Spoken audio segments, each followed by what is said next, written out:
everybody, and welcome. I hope you're having a really good day, just like I am. Because I am. That sounds okay. You know what? It's fine. I'm excited today, chat. We have so much to present to you. Coming. I'm coming to you right live from Confetti Studios. Um, that's a bit prestigious of me, but it's fine. We have a new mic. If you couldn't tell, I did some adjusting on the audio quality, so hopefully, it just makes the stream so much better for you guys. If you didn't tell by the title, we are filming a live taping of episode 1 of Confetti's Café. Basically, I will go a little bit more into the premise of the show, per se, and what it's going to be about in just a little bit. I just want to wait till we have everybody ready to go, you know? So, yeah, you can definitely wait a bit. And just let me know if the mic needs any adjusting whatsoever. If anything needs adjusting, please let me know because, you know, obviously, I don't have my own ears on right now, like, from an external point of view.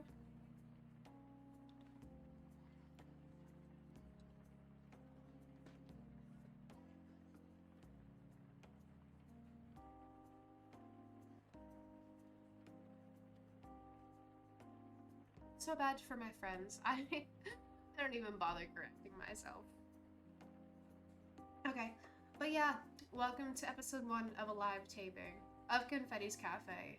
We'll start in a few moments. I just want to make sure I'm all set up and ready to go. Yeah, it's gonna be good. Promise. Cross my heart.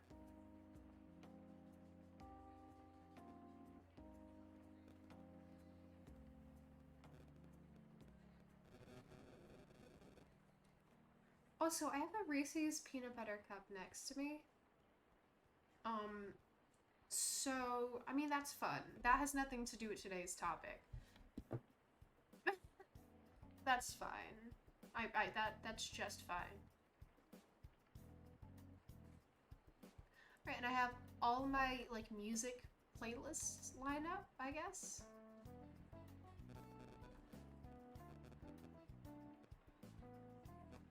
You know what, let's just switch over right now because I'm not getting the vibes that I need from this. It's time to help people customize and save with Liberty Mutual. No, it's not.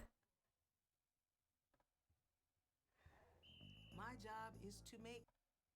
Their job is making me very angry, I guess. Okay.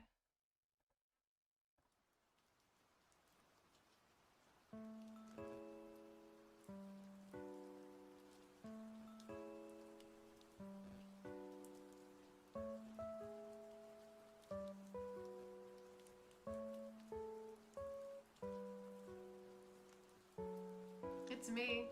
Hi. What? I've been flipping my hair around too much. Hi, chat. It's me. I'm here. Oh no, the outlines actually went to the text box. Hello? That was a bit unnecessary.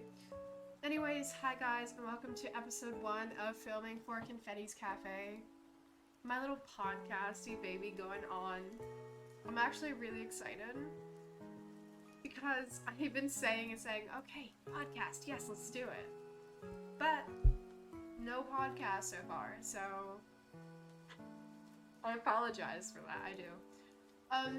So to make this a bit easier on myself, I think what I'll do is play some Bed Wars as I talk about this, because I know for a fact I'm just, you know, way better at, getting my thoughts together when I'm not primarily focusing on my thoughts. Because I go on a lot of rantings when I'm not supposed to be. When I'm just playing a game or something, that's usually when my rants get the worst that they are. So, you know. Also, I styled my bangs last night, and they're already kind of out of shape. So we're just gonna have to deal with that and move on with it. And as for when this will be released into the condensed version of the podcast, I could not tell you. For the life of me, I just cannot tell you. Okay, so just hang on tight with me. We'll be fine, hopefully. Yeah. So notification just went out. Cool. Nice. We needed that. Right? Okay, so let's get into it, okay? Alright, my settings, I'm all done with those. Cool. Okay. Well, everybody, we're filming episode 1 right now. As if I didn't say that already a couple of times. Fun. Someone got struck by lightning, kind of fun. But yeah, I'm wearing a skin made by Zluther, by the way. I just wanted to emphasize that because Zluth did an amazing job. We have the ribbons in the hair, Halloween confetti in the hair. The fit is just so cool looking. That's besides the point. You cut your finger. Don't cut your finger. Also, I just want to apologize right off the bat if I'm not as active with chat, because I feel like that's gonna just be very, I'm gonna be active, screw it. Screw it. Okay. But yeah. So today's episode, I want to talk about what this series is primarily. So like, here's the thing. I feel like I kind of... No, don't open like... No, don't ever open like that, Confetti, you bozo. But, I'm also gonna be... I get my... So basically, the series is gonna be about hyperfixations, which I have had a lot of over the years, or, for the guest I have on.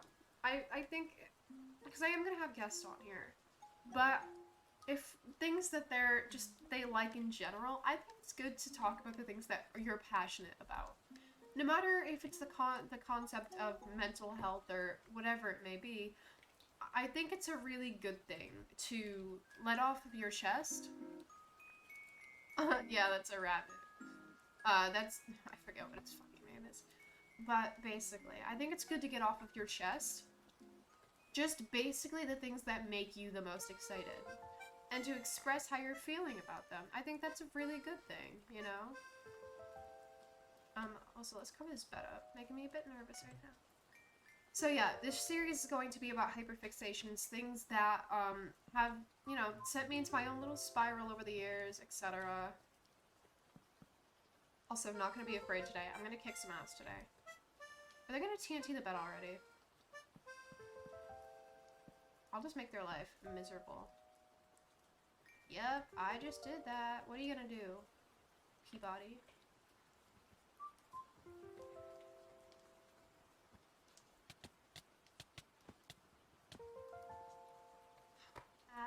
That's gonna happen a lot, isn't it? See, I'm starting to think maybe it... God, I hate people so much. I'm starting to think it maybe wasn't the best idea.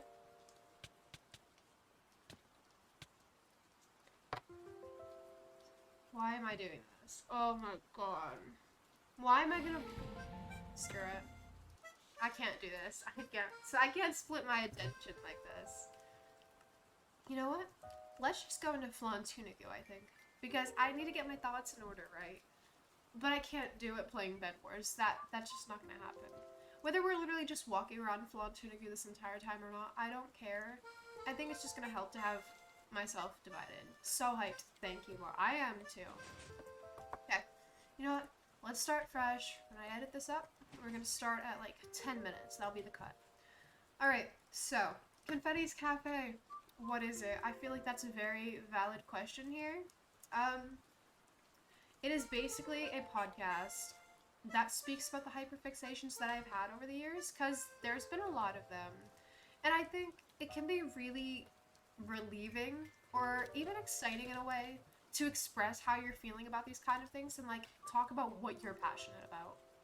So that's kind of what this is for me. I don't have always an outlet to talk about these things with, so being able to like talk about it in podcast form, I think is really cool.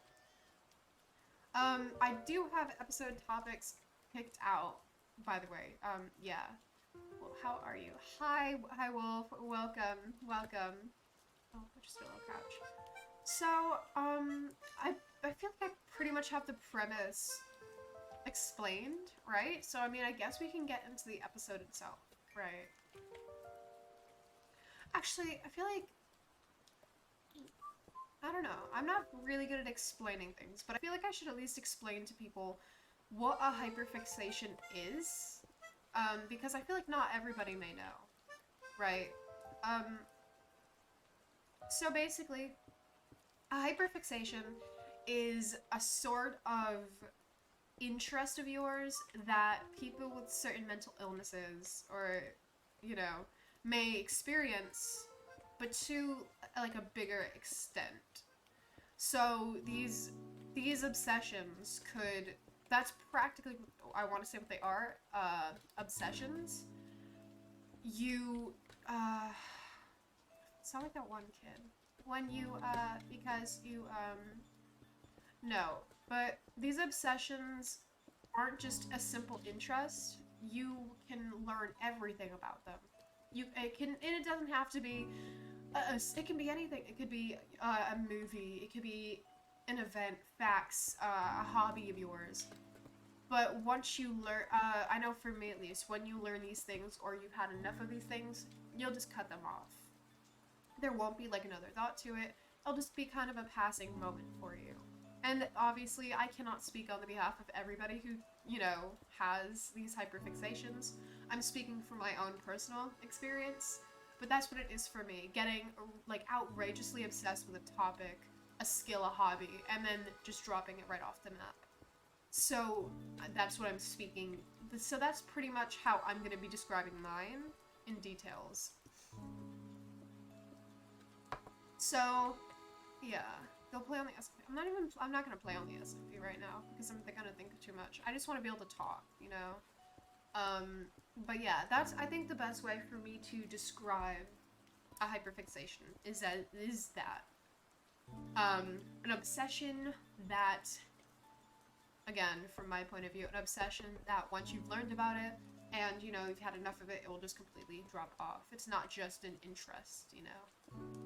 So, that's the entire premise of what this is that. Yeah. Hold on.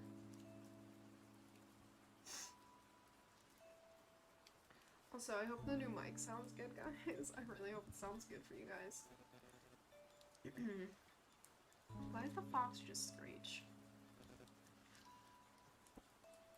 I hate my bangs sometimes. Okay. Back to what I was saying. So I think this episode, we can start very easy. For one of the hyperfixations that I feel like, you know, there wasn't much to learn about it, but it was just something I was overall very obsessed with. Like, I loved this so much, like, I wanted to know about it to, like, an odds end, you know? Like, I wanted to be an expert in this area. But of course you don't really bring it up in conversation all that much, so I think it's good to bring it up here, if anything. Yeah, so today, in this episode of Confetti's Cafe, we're going to be talking about Local 58. I have notes right here, so I think I do want to open those up. Because, that's just good to have on hand. I love to have my... Dream just tweeted. Guys, please give me likes. I need to be the center of attention. That's funny. Right. What was I doing? I have to find these notes. Wherever do they go? Right, here we are. So I named these notes very, like, philosophically. Confetti's Cafe, Smart Horror, Local 58. So, yeah. We're gonna be talking about Local 58 today. It was something that really, like, obsessed me so much.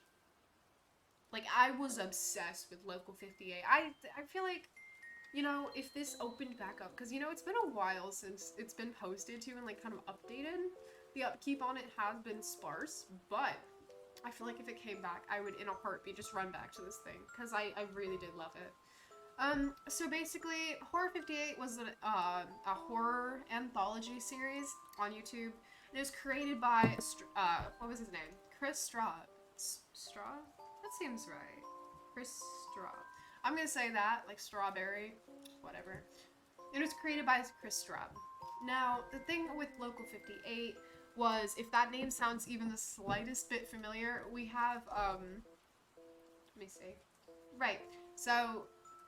that name sounds familiar. That's because little Mr. Chris Straub he worked on Candle Cove, which was actually picked up by Channel Zero over on Sci-Fi, and basically the whole point of the show, and this is solely based off of memory, was Channel Zero was like a bunch of, what are they? It was a bunch of creepypastas, or like lost episode creepypastas or something as such, turned into like actual TV shows. So I think that was really cool. That's literally what it was. I think that's the best way I can describe it. And so he worked on that, Candle Cove, which actually, the short, like I watched the Sci-Fi short. Yeah, I watched the Sci-Fi short. It was very good. It just seemed very familiar to the original, which Candle Cove in itself is a whole nother thing, but I feel like that's not the point. That's not the point of today. So yeah. I see this, like, I feel like I need to read from a script. I'm just gonna read, I'll read right from this script, right?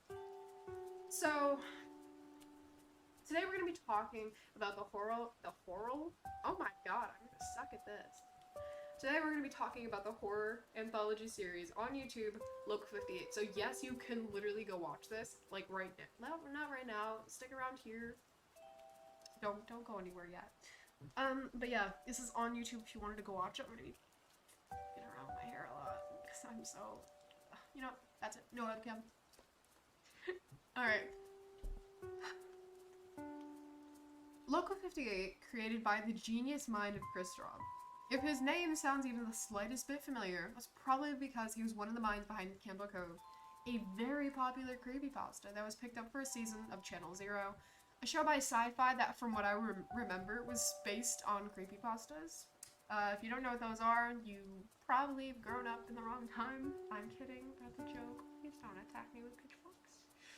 But yeah, creepypastas were online horror stories, shorts, could be about anything really.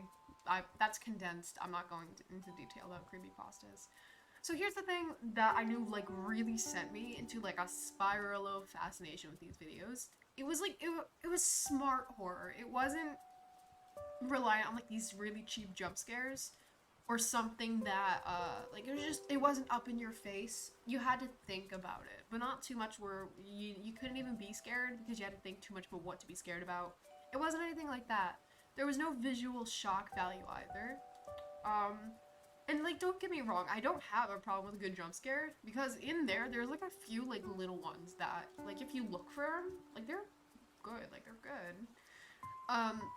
but yeah, it's just, I like when it makes sense and it doesn't just fill the space. Like, that always just makes it feel so much better, so much better, and like, so much more rewarded to be scared, which I guess that sounds really pretentious of me, but whatever.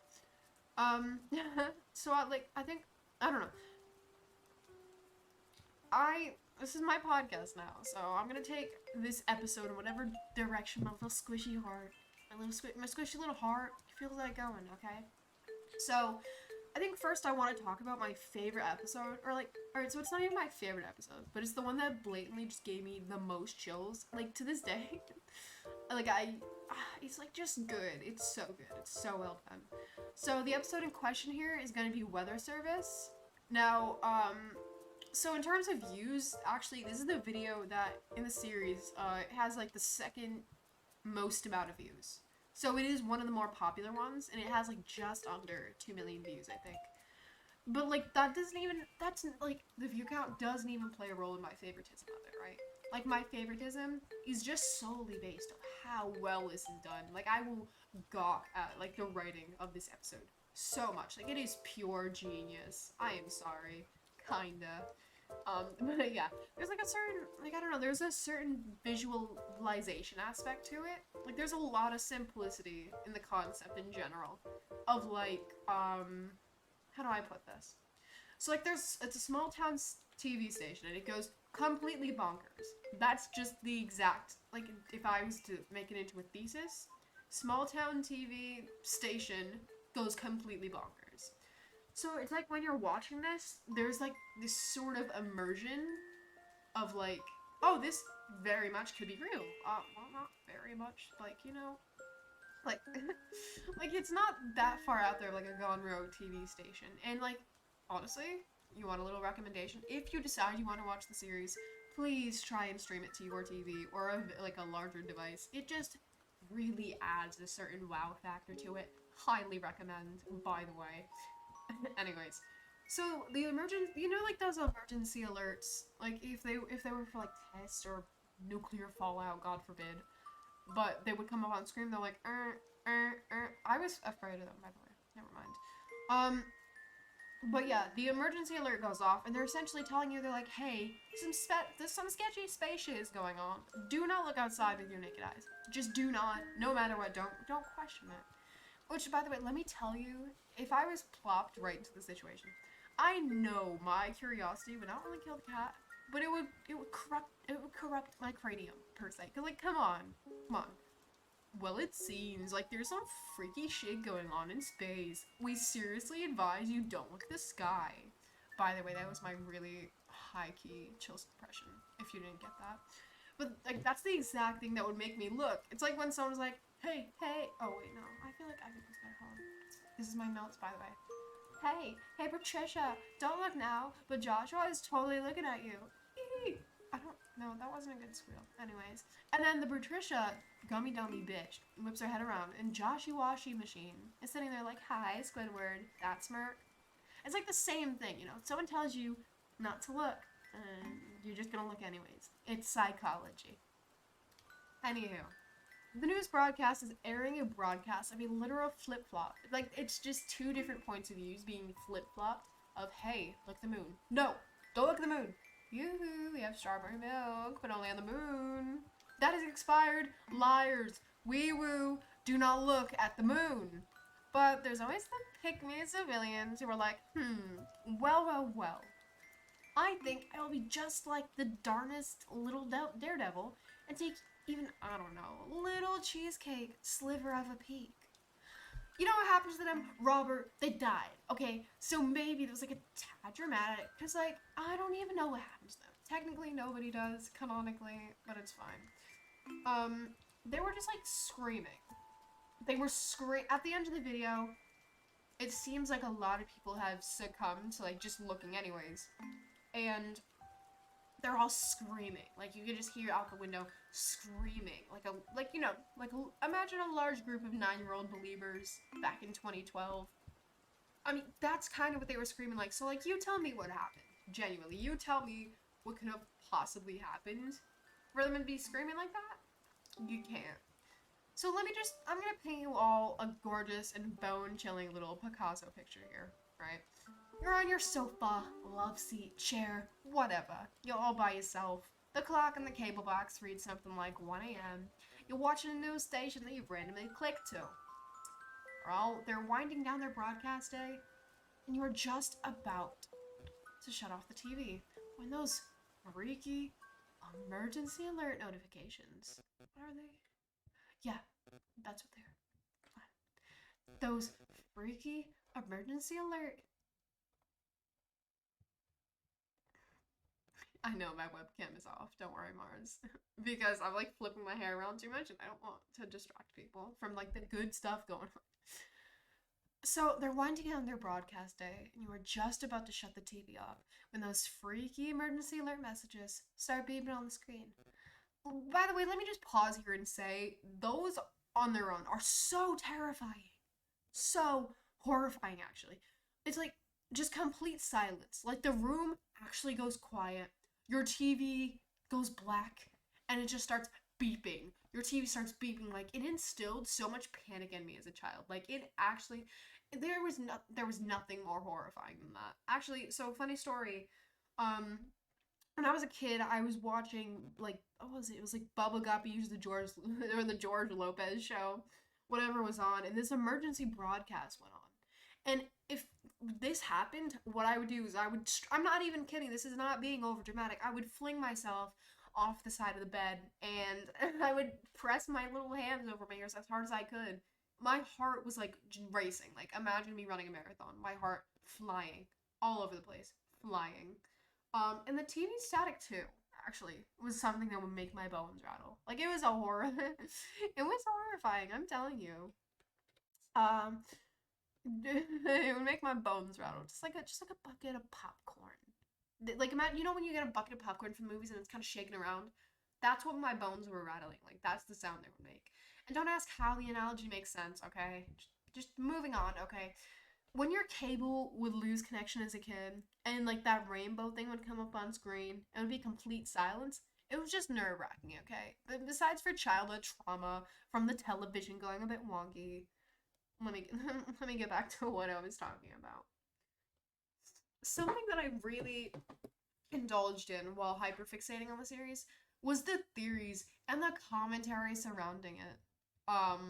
Because truthfully, it's really cool to see someone whose content you really enjoy talking about content you also really enjoy. And like, there's three people in general that so there's three people in general who I really want to talk about specifically today, who have at one point or another like theorized, like, or at least commented on the series or on the videos per se.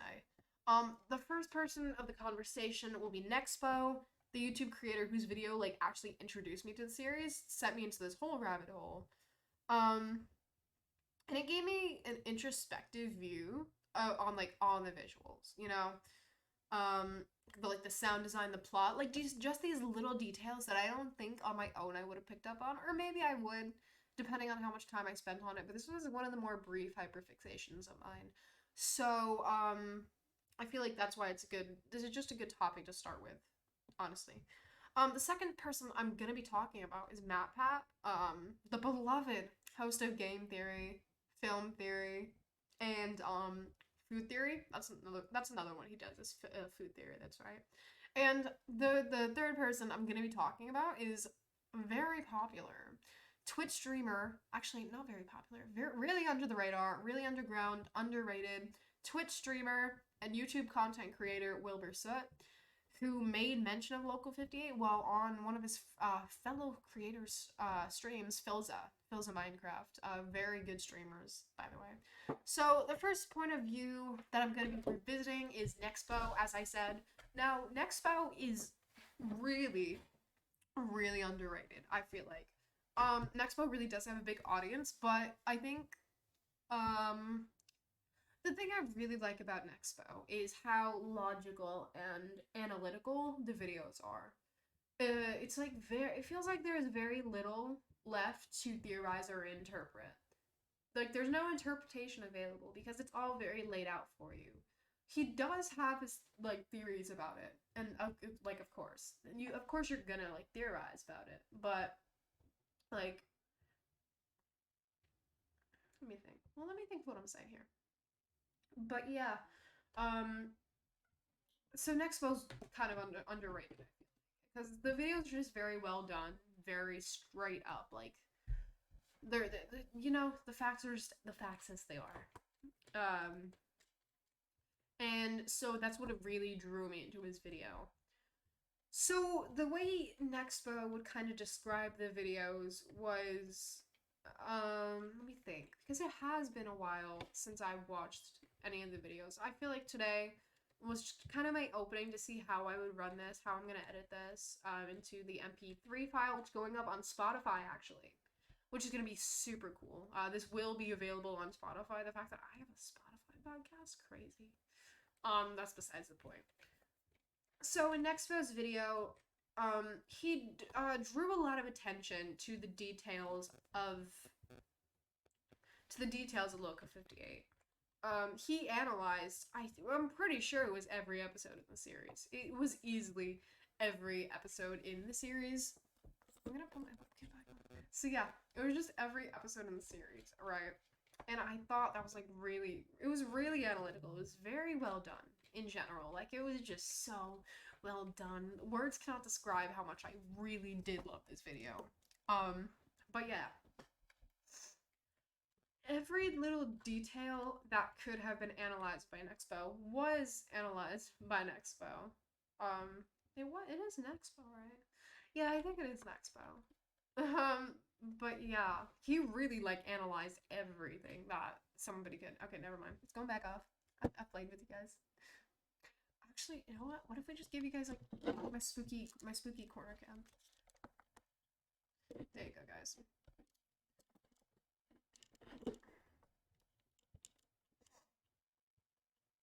I'm trying to, yeah. I want to give you guys something to look at in the corner.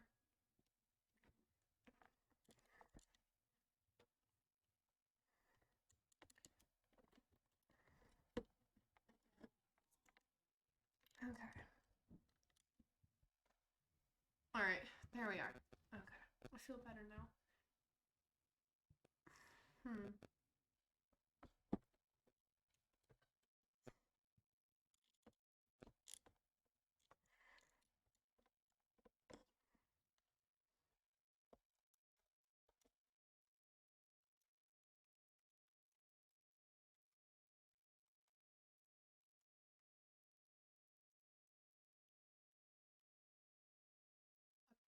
So yeah, back to our little podcast here, as I was saying.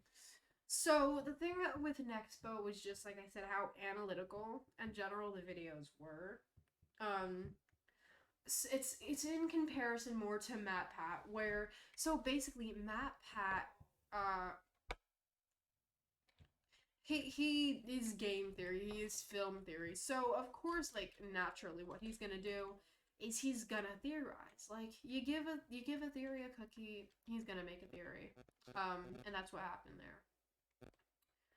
So one of the most interesting details that he pointed out were the little Easter eggs, right? They're like things that I feel like on my own I'm not analytical enough to realize, but like I kind of like if I looked, if I really listened, maybe I could have, because I noticed the thing. I can tend to be a bit over analytical, if anything, right? So in me, I think in music especially, I I love to listen for like these little things that I feel like other people don't hear, whether it be the background of an instrumental or like a sound effect, or I can like primarily zone in on this one instrument. That's my thing. I tend to really like overanalyze and pick apart these little things. So I feel like the sound production was just something that I inevitably would have picked up on eventually. But he really did call my eye to it just so much quicker, which, that was great. Now, Matt Pat, he was very theoretical, obviously, and Matt Pat, he laid out a very good storyline, and that's all of it. His videos, honestly, his storylines make what he's. It seems like what he's selling to you is just so believable, because how could you possibly not deny it? There's just so much, you know, like evidence. How could you deny that? And I feel like his big selling point, or not his big selling point, but the main thing he was really trying to drive home was like, hey, aliens, aliens, obviously. So, it, I think, I don't know if I want to talk about the creator this much. Um, but it's important just to call attention to the fact that Wilbur, MatPat, and Nexpo all just equally really drove my interest on whatever little piece of information about this that I could absorb up was like just so great. It was like just amazing to have that information, just to find people who share the interest with me. Um, and literally to this day, I bet if I could fall so fast into the rabbit hole, if I found content for it that I really enjoyed. But yeah. So another episode I won't watch it. I can't get myself to watch the episode. Is Cartoon for Children, or Show for Children. I can't give you guys the exact name, honestly. But Show for Children was just absolute. I cannot watch to this day. I always have to turn my head. Not to be a little baby, but kind of to be a little baby. I have to turn my head. I cannot watch it. It makes my heart race. It genuinely scares me, and I think it's primarily the imagery that's used. Just something about the concept of it itself, just very scary to me. Isn't I'm not sure though. That's the thing. how much of it is the concept of what's happening, the imagery. Primarily the imagery.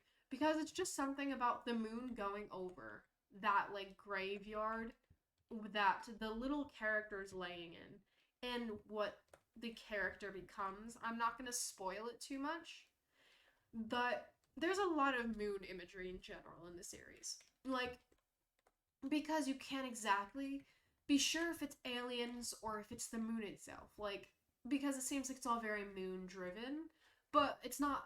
It's not the moon. The moon isn't in itself isn't a live entity, is it? But in this universe, you have to question, like, is it? Could it be? So, yeah. Um. All right, that'll be a cut. We'll cut there for a second.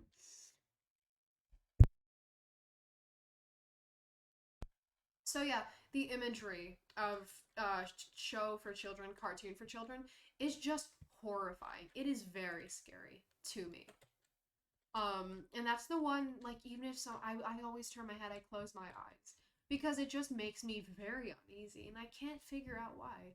Because the rest of the series doesn't do that to me. Like, whenever I'm watching any other episode in the series, it doesn't do that to me. And it's just something about that one episode, the imagery, that's really triggering and off-putting to me. And listen, I don't think that makes it a bad episode. In fact, it's a very good episode. It's written well, it's animated well, but I think it's too well, you know? It's like, you hit something. Like, you managed to hit a box that I didn't even know was a box that I could not handle. And for, like, it's an animation for children. Obviously not really. I would not show that to a 6-year-old and be like, hey, you'll enjoy this, here. Have this. Absolutely not that. But, yeah, it's like, in this universe, it's a show for children. Which, by the way, another thing I want to talk about, why, just tell me why is this meant for children with the time that it airs? In this episode, it says this is airing at 4 o'clock, 5 a.m. Sometime like that. You tell me what child is genuinely awake at this time. I mean, unless your child was either A, up all night, like I was a lot of time, which I think really adds another factor to this. Worst case scenario, and I mean worst case, because this is not the kind of thing you wish into fruition, but, if this was a real thing, let's say. This is a real thing in the universe, this is a real TV show, I would be up at that time, in theory, because as a child, my insomnia, and still is, it's awful. Sometimes I don't sleep at night, or some days I'm up just so early. Some days I sleep too late. You know, there's never a good sleep balance there. So in theory, I would be up as a child watching this, which adds another factor of it's almost relatability because you can put yourself in the shoes of a child who's watching this and just thinking, "Oh my god." Like, "Oh my god, this is horrifying." Because what kind of show is it for a child to watch it?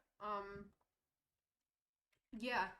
And I think another thing I really want to compliment with the series here is its use of mixed media, right? The show's media is mixed so well. You know, there's animation, there's live action, there's like actual TV broadcasts, there's sleep instructional videos. And I think one that I'm gonna talk about, let's talk about,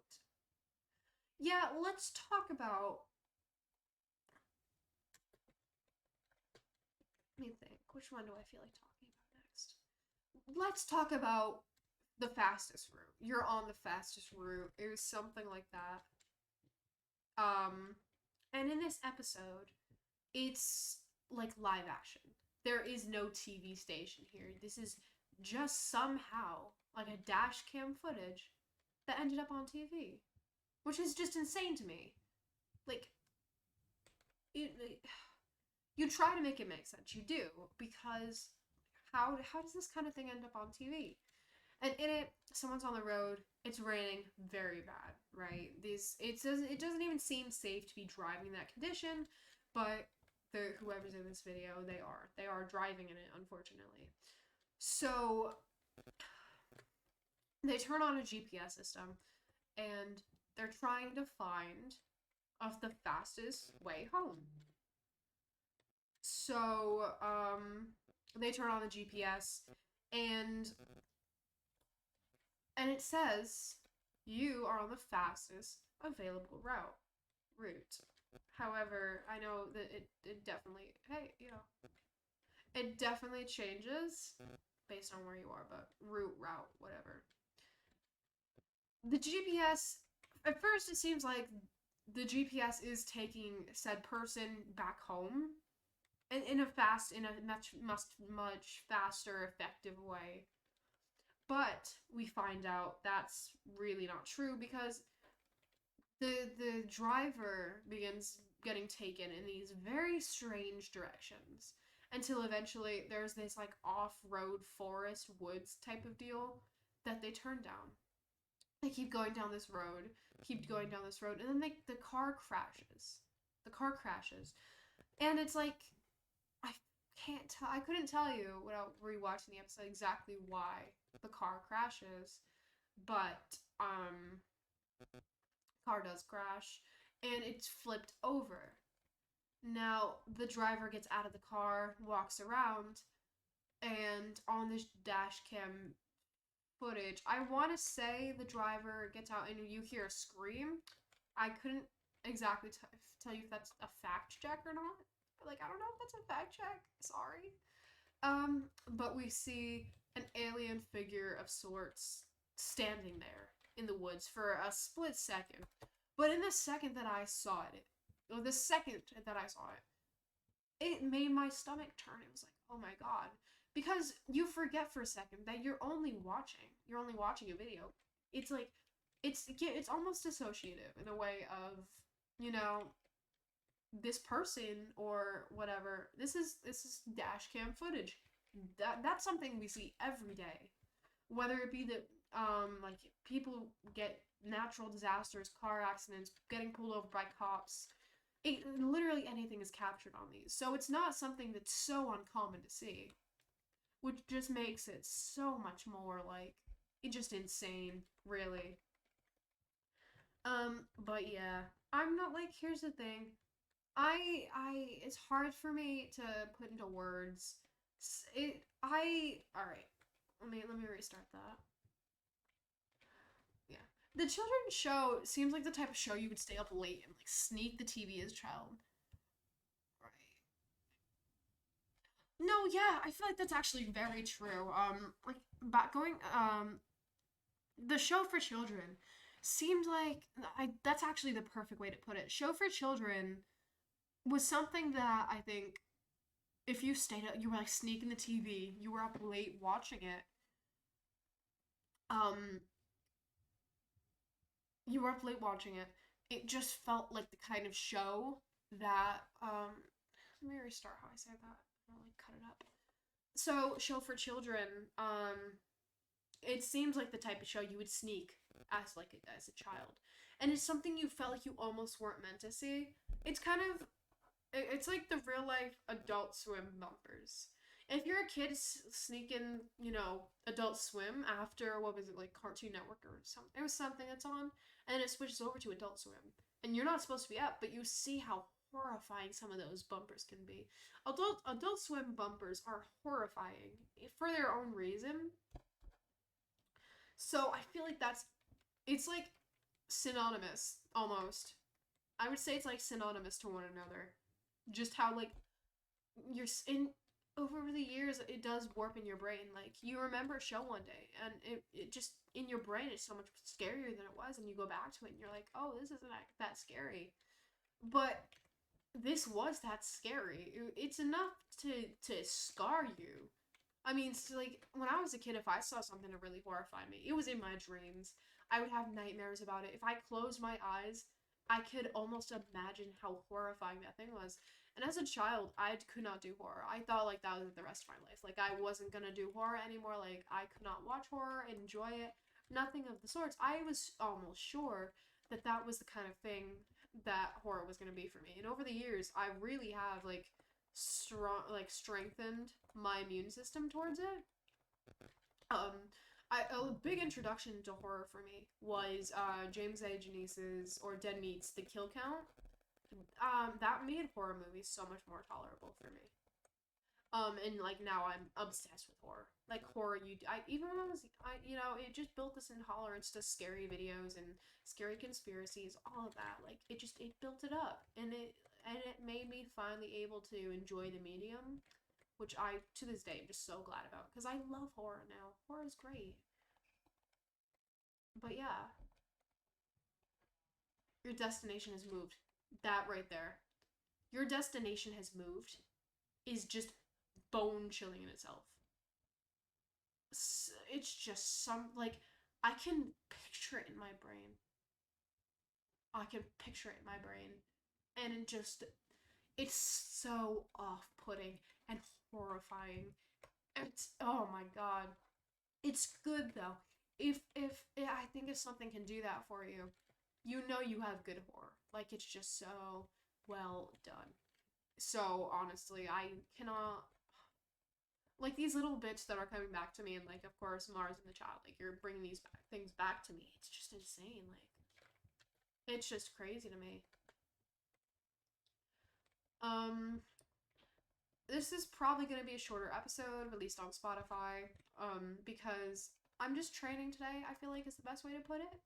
I'm just warming myself back up to not warming myself back up to, but warming myself up to improving exactly what I'm talking about.